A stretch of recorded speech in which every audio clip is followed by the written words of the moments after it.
gobierno que se siente empoderado por las urnas, justamente empoderado, hay que decirlo, la sociedad argentina votó mayoritariamente a Javier Milei. No es una elección aplastante, ni mucho menos, pero ganó. La libertad avanza, esto hay que decirlo, y entonces se sienten completamente empoderados. Se sentían empoderados antes, cuando tenían un montón de líos, imagínate si no. Pero Luis Caputo habló del tema dólar y de cómo va a seguir el esquema, porque durante las últimas horas se había difundido que él, en una reunión privada en los Estados Unidos con gente del JP Morgan, había dicho que iba a abandonar el esquema de bandas, y que va a dejar un dólar en flotación más libre. Esto es lo que viene presionando justamente el JP Morgan, lo hizo su propio CEO, lo está haciendo también el CEO de PIMCO, que es otro fondo de inversión que es acreedor de la Argentina, y meten mucha presión. Lo que quieren es que el gobierno devalúe. El Fondo Monetario le pide lo mismo, porque lo que dice es: vos tenés que acumular reservas. El gobierno sabe que si devalúa, bueno, pierde elecciones. Entonces se está jugando. Acá es como una especie de juego de malos, ¿viste? Porque todos te están augurando algo que inevitablemente es malo para vos, porque si sigue el dólar así de barato y poco competitivo, sobre todo con tasas altísimas para sostenerlo, y endeudamiento, obviamente, lo que pasa es que la industria y la economía real del argentino, o el sector productivo en general, se destruye. Ahora, también es cierto que una devaluación te rompe el bolsillo, ¿no? Todo es verdad. En este laberinto se metió el gobierno, y se metió el gobierno de Alberto Fernández con una renegociación de mierda de la deuda, y por supuesto nos metió a todos con muchísima perversión el gobierno de Mauricio Macri, trayendo de vuelta al Fondo Monetario Internacional. En eso estamos, y eso sufrimos todos los argentinos, mientras Caputo te dice: andá a dormir tranquilo, campeón. Si flotáramos, hasta podría funcionar bien. Por eso digo que... O sea, una flotación libre podría funcionar bien. Podría funcionar bien. Pero no están seguros. Pero en términos de, digamos, esa decisión ajustada por riesgo no vale la pena. Porque lo que nosotros estamos haciendo con las bandas es flotar de manera gradual. Entonces estamos logrando el mismo efecto, pero acotándole el riesgo, digamos, dándole más tranquilidad a la gente. Vos no te vas a levantar mañana y va a haber habido un cimbronazo y el dólar, si el dólar sube al techo de la banda, bueno, de ahí no pasa. Así que andá a dormirte tranquilo, que con el dólar no pasa nada. Bueno, andá a dormirte tranquilo mientras, obviamente, te subo la tasa. Ahora está bajando un poco, pero te había subido la tasa un 150%, con lo cual librar un cheque o tener un descubierto en el banco es una catástrofe. Y por eso buena parte también de las pymes argentinas, esas que dicen querer defender, falso, mentira,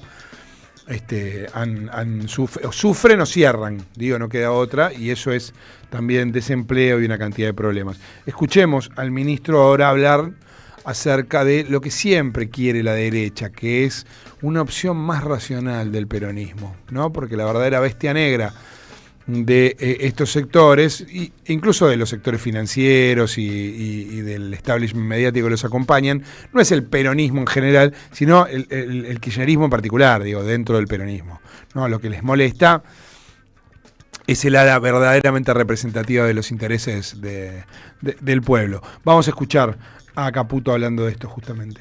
El peronismo tiene un porcentaje todavía alto. Yo digo siempre, a mí me gustaría ver una opción peronista mucho más racional. Yo creo que el peronismo... ¿Que se llora? ¿Que es peronista? No, justamente. O sea, yo creo que Martín justamente, digamos, lo pongo dentro de lo racional, claro, del peronismo racional. Exacto, separo del kirchnerismo. Me gustaría ver un peronismo mucho más racional, que de vuelta, que nosotros, para que la alternativa en el 2027 no sea más capitalismo o comunismo, porque si no vamos a seguir expuestos siempre a esa volatilidad o a esos problemas que hemos tenido estos 4 meses. Bien, ahí estaba entonces el ministro Caputo con esto de que la alternativa no sea más capitalismo o comunismo. Una idiotez. No hay otra manera de describirlo. Lo que pasa es que con esto no estoy diciendo que Luis Caputo sea un idiota. Claramente no lo es. Lo que está diciendo es una soncera, una trampa cazabobos, que supongo que tendrá algún tipo de público. Él lo sabe. Pero él también sabe que la alternativa en la Argentina no es capitalismo o comunismo, ¿no? Porque muy lejos está el kirchnerismo de ser una especie de Opción Comunista. Un poco, en realidad, importan discusiones de otro lado. ¿Se acuerdan que Díaz Ayuso, justamente el alcalde de Madrid, usó esto de capitalismo, comunismo para hacer campaña? No le fue mal. El propio Donald Trump lo usa habitualmente. La verdad es que estamos lejos de que efectivamente sea así. Vamos a escuchar el audio 10, le digo a Silvito Soler, nuestro compañero, porque acá es donde empezamos a meternos en materia de verdad, no opiniones. Te va anticipando lo que tiene que ver con la reforma laboral que quieren implementar. Obviamente, adivina si vas a tener más o menos derechos si se aprueba. Por ejemplo, estamos viendo de bajar las cargas patronales y reemplazarlas por un fondo de cese, de manera que fondo de indemnización. Claro, de manera que a los empleadores no les cueste más plata, pero tengan mucha mayor certidumbre en cuanto a que va a haber una disminución de sus costos y de la litigiosidad. Entonces es algo mucho más favorable para los empleadores. También materia laboral. Sí, también estamos viendo de aumentar fuertemente lo que es las deducciones del impuesto a las ganancias de las personas humanas. ¿Qué significa eso?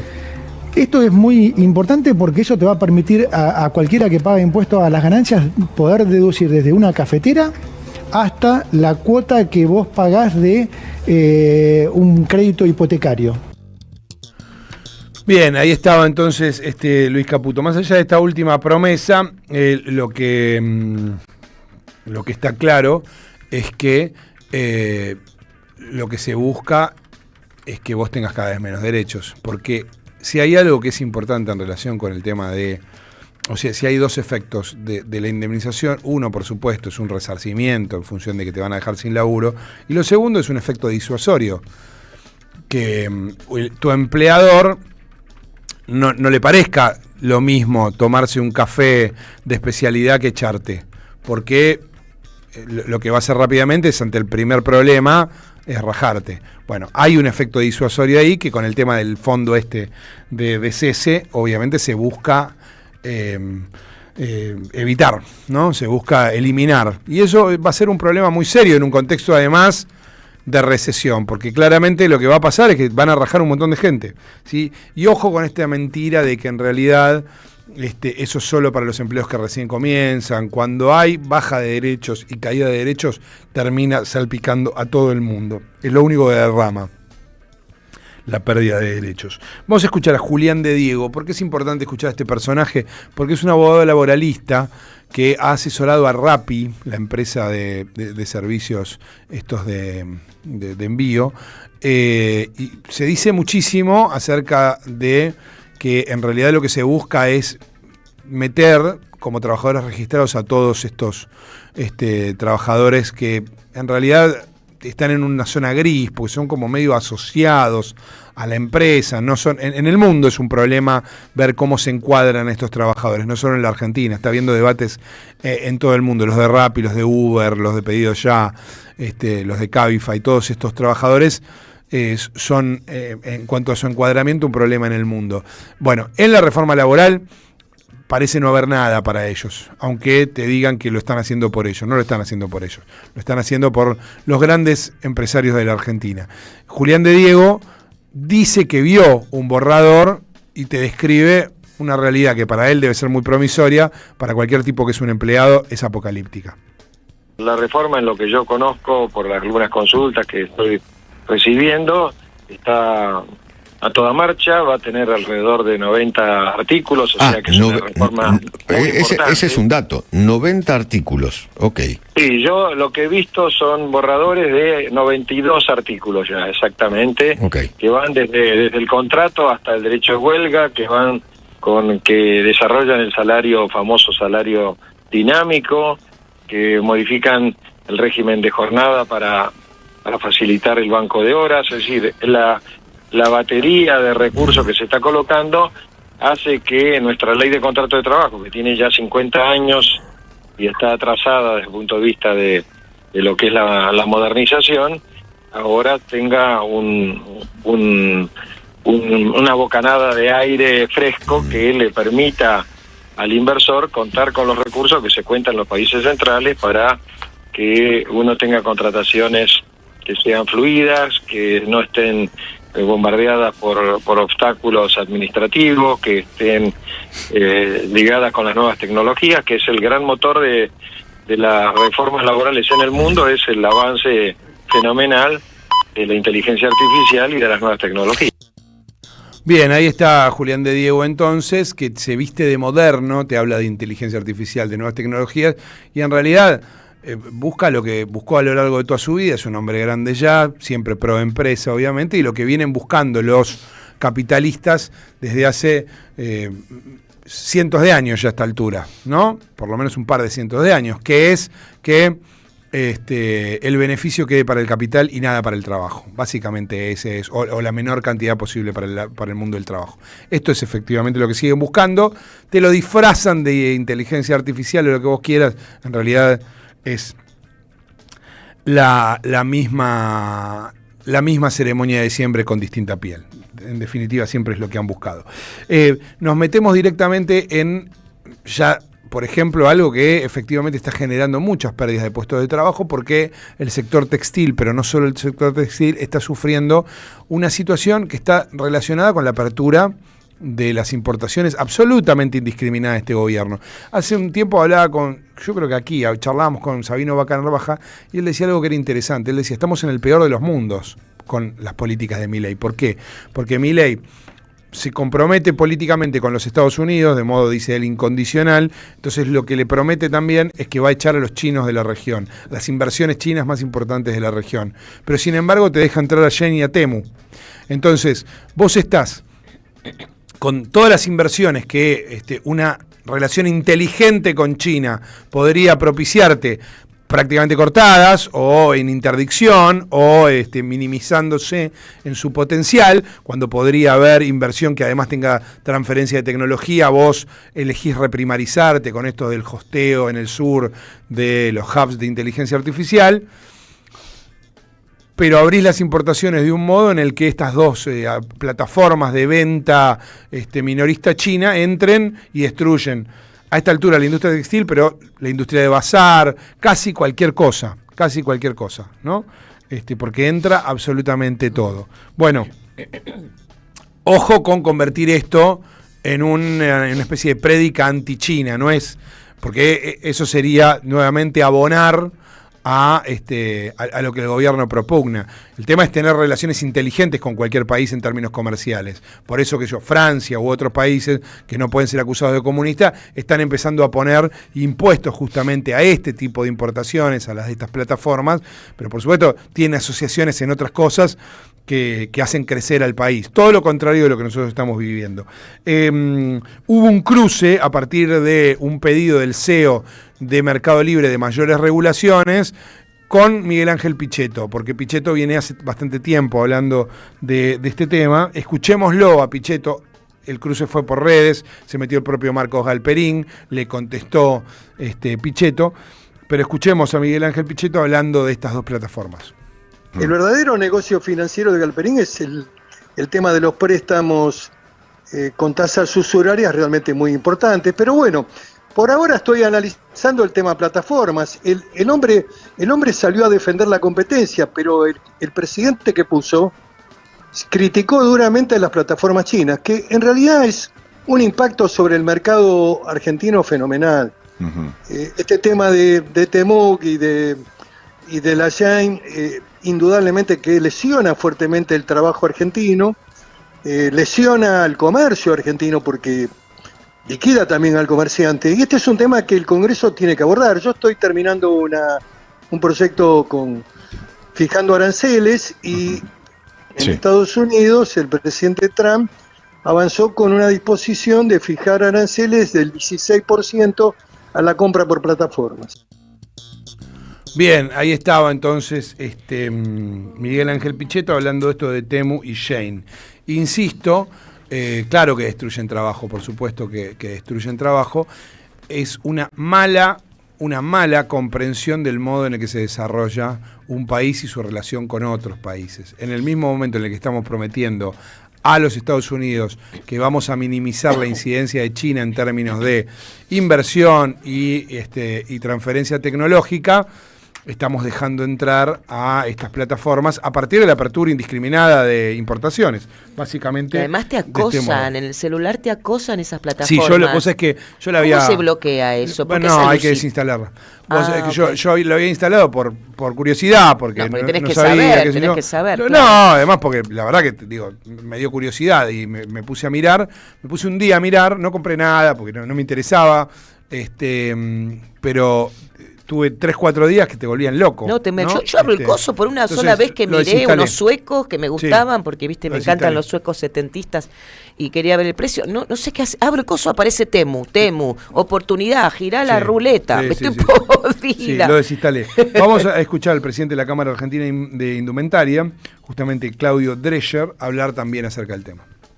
Creo que la Argentina puede recibir de todas partes del mundo. Creo que la carga tiene que ser con un arancel del 35%, más el IVA, para por lo menos nivelar un poco.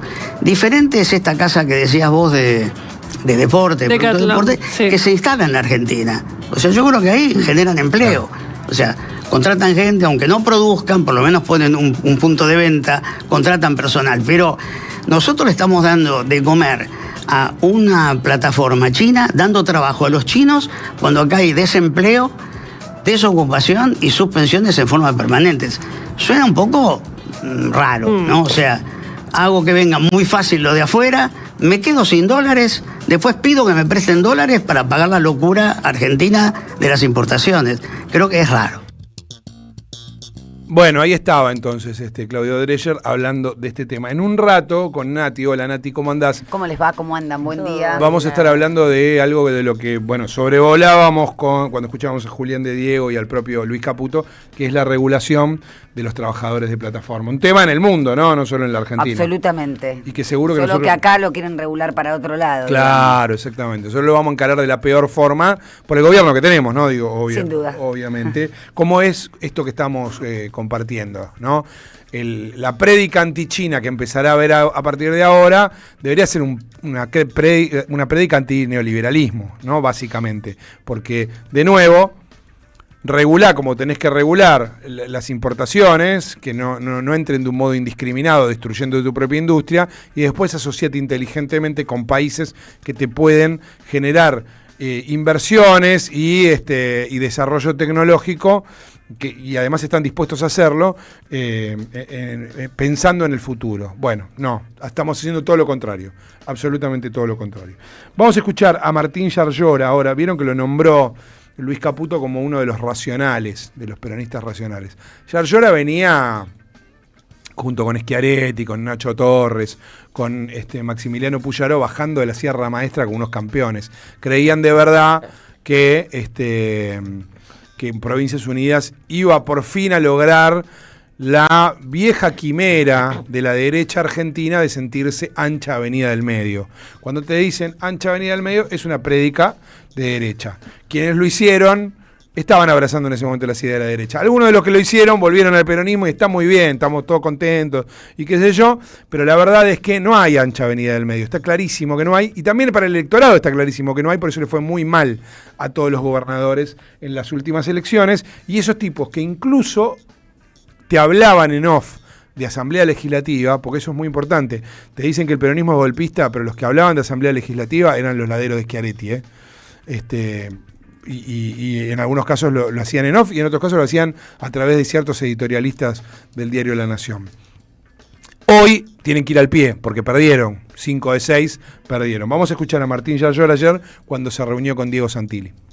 Veo con buenos ojos que se abra una nueva etapa, ¿no? Que nos permita dialogar y esta etapa poder generar consensos que nos permitan mejorar la calidad de vida de los argentinos. Es un factor central, ¿no? Cambiar la anterior etapa, que era de agravios, de insultos, a una etapa que hoy saludo, que es una etapa de cordialidad, de diálogo, y que nos permite avanzar en los temas importantes de la Argentina. ¿Hay espacio para volver a confiar en el gobierno? Yo creo que el gobierno también entendió el mensaje de las urnas y claramente después del mismo, y aparte lo que está pidiendo toda la Argentina, ¿no?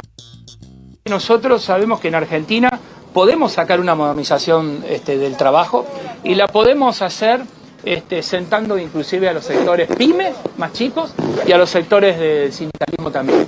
Creo que se puede sentar esos sectores para trabajar puntualmente en el tema que más nos interesa a todos. ¿Cuál es el tema que por lo menos más me interesa a mí?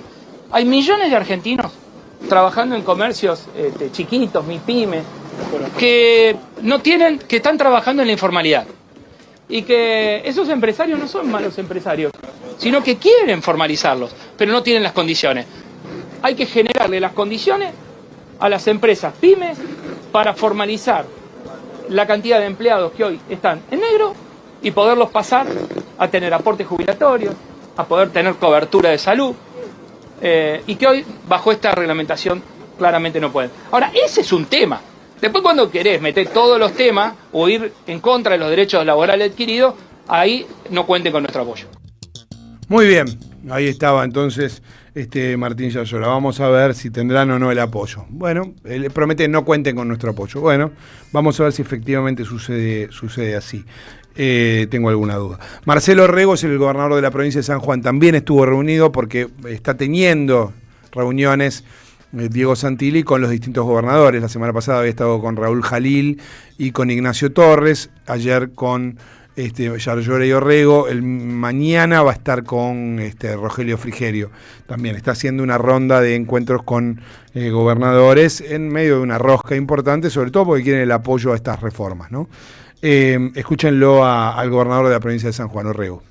Tocamos temas transversales que tienen que ver con todas las provincias, pero que le habla, por supuesto, pudo poder charlar sobre temas que tienen que ver con la obra pública, rutas nacionales que son muy importantes porque tiene que ver con la posibilidad de que una ambulancia llegue de un lugar a otro, terminar una escuela, terminar un hospital. Muchas de esas obras nosotros avanzamos y las concretamos con fondos públicos, provinciales en este caso, erogamos en este caso fondos provinciales para poder concluir con este tipo de obras. Y después, por supuesto, tocamos distintos temas que son muy oportunos en estos tiempos. Yo creo que la Argentina tiene 3 motores que son fundamentales, por supuesto los granos, vaca muerta y la minería, en este contexto de abanico de oportunidades que nos da el mundo y que hay muchos desafíos. Bueno, ahí estaba entonces, reprimarización 3.0 de la economía, ¿no? Lo hemos charlado con Valeria Di Croce en muchas oportunidades, y en este caso de reprimarización, definitiva, ni siquiera 3.0. Lo que propone Orrego, la Argentina ha tenido en este caso, en esto por supuesto, y lo sigue teniendo, un potencial, pero hay otros potenciales que a los gobernadores importan menos. A mí no solo me preocupa la falta de proyecto federal de los gobernadores, que siempre le reclaman a la Rosada que tenga un proyecto federal, pero nunca lo tienen ellos, sino también casi te diría la falta de proyecto temporal. A los gobernadores les importa un cuerno lo que pase con el que los va a reemplazar incluso en su propia provincia. Y eso se ve bastante en este tipo de apoyos. No cierran, lo que les importa es a ver si llegan a pagar el aguinaldo, con suerte, y no mucho más que eso, y eso se ve además en el tipo de negociaciones que entablan justamente con el gobierno central.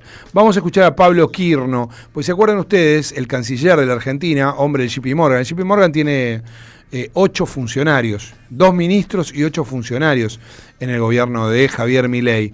Uno de ellos es el canciller de la Argentina. Y se acuerdan que hace unos días habíamos escuchado cuando participó de un foro, y en ese foro habló de vamos a salir a vender la Argentina. Uno dijo, es un fallido.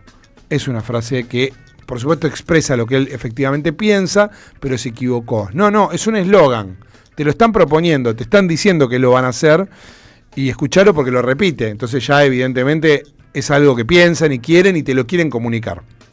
Este viaje es un testimonio del impacto que tiene el presidente Milei para acoger inversiones. Y eso también es un buen uso de su tiempo. Acá a veces criticamos la cantidad de viajes que el presidente hace. Bueno, estamos yendo con la valijita, como decimos nosotros, a vender la Argentina. Y para vender la Argentina, cuando estamos en competencia con casi 200 países del mundo, bueno, hay que estar ahí todo el tiempo. Hay que estar enfrente de los decisores todo el tiempo. Y la credibilidad va a estar cimentada en cada paso que nosotros damos. Nosotros se acabaron los dichos. Nosotros vamos a los hechos y a los resultados.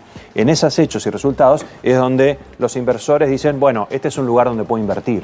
Han invertido en lugares donde les ha ido bien, en lugares donde les ha ido mal. Bueno, ahí estaba entonces, vamos a salir a vender la Argentina con la valijita.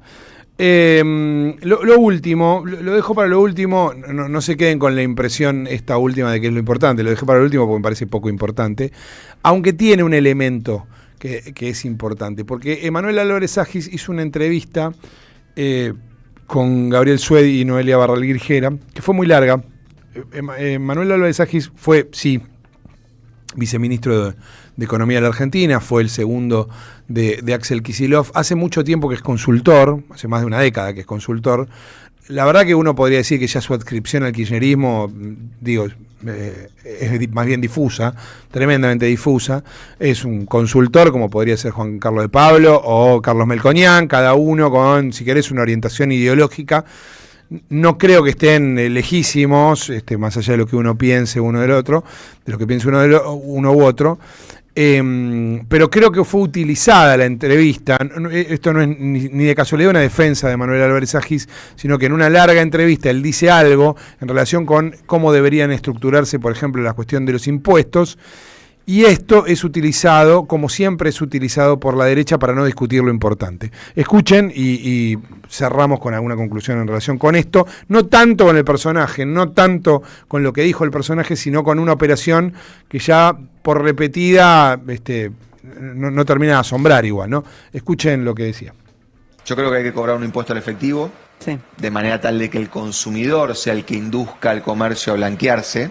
Al mismo tiempo tenés que hacer... ¿Cómo sería eso? Voy al cajero, pongo 1.000 y salen 900. Entonces cuando me doy cuenta que pasa eso, voy al kiosco y le digo, no, cobrame con tarjeta, con billetera virtual, con QR, etcétera. Cuando yo salgo el efectivo y me meto a la billetera virtual, lo único que tiene que hacer Arca es mirar que si hay un tipo que recibe transferencias de 134 quits por día, eso se llama un comercio. No se llama que tenés una familia grande que te ayuda, ¿sí? Y en ese sentido tiene que obligar a las billeteras virtuales a ser agente de retención.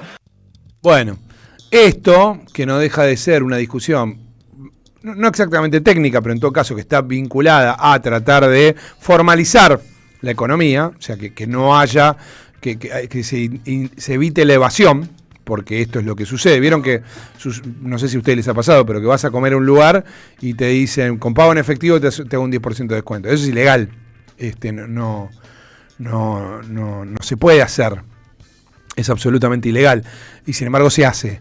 ¿Por qué? Bueno, por esta evasión que está, como ustedes también lo saben, muy instalada en la Argentina. Lo que proponía Álvarez Agis era eso, que básicamente se evite la evasión, reemplazando un impuesto por otro, porque lo que decía es que el impuesto al cheque es un impuesto que ya tiene como 20 años, se quedó y lo hemos naturalizado, y la verdad que muchas veces desnaturaliza también el ejercicio económico de nuevo, cosas que están en blanco.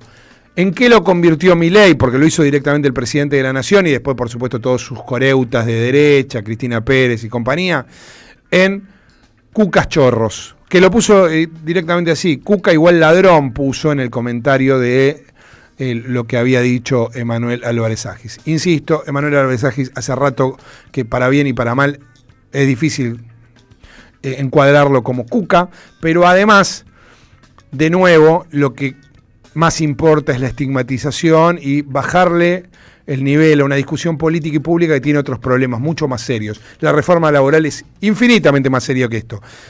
Claro, el gobierno que entró hablando de la casta y no sé qué, cuando se ha recostado claramente en la casta y cuando el costo de todo el ajuste se le ha hecho pagar a los trabajadores con mucha evidencia, lo único que le queda es recurrir al antiperonismo y al antikirchnerismo. Lo sigue haciendo en todos los casos. Por eso rescatábamos esto, no porque nos importe mucho el episodio, que es menos importante. Va a haber una movilización al Ministerio de Hacienda de ATE el jueves que viene, justamente de esto, de los que más están sufriendo, o de un sector, de los muchos que sufren por por el recorte, el ajuste del gobierno de Javier Milei. Por eso vamos a saludar a Daniel El Tano Catalano, secretario general de ATE Capital, que son quienes están movilizando, justamente, o convocando a esta movilización. Tano, ¿cómo te va? Marco Cittadini te saluda aquí en la Radio de las Madres.